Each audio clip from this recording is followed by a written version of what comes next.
Pendant 3 jours, on a vécu avec les scouts macédoniens, donc ils étaient au cœur de la caravane.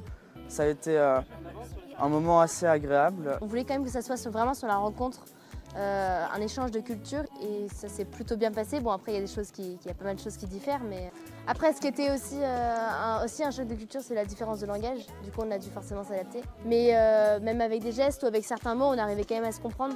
Donc c'était quand même sympa. Il n'y avait pas cette grosse barrière qui empêchait vraiment toute communication. We taught them how to cut wood with an axe, and we had some games together. We talked, we met each other. It was nice.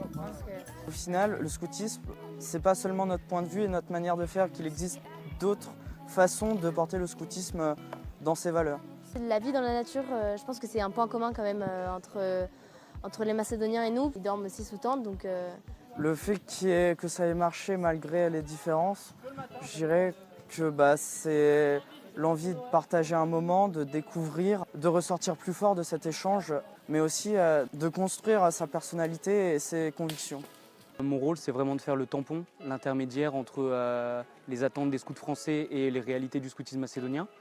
Donc ça passe par une communication plus directe, parce que je travaille avec des membres du bureau au bureau.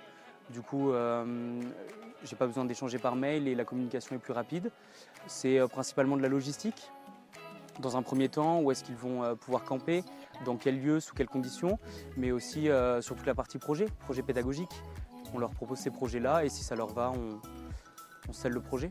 Toute unité Pionnier Caravelle qui est envoyée à l'étranger a l'obligation de se jumeler.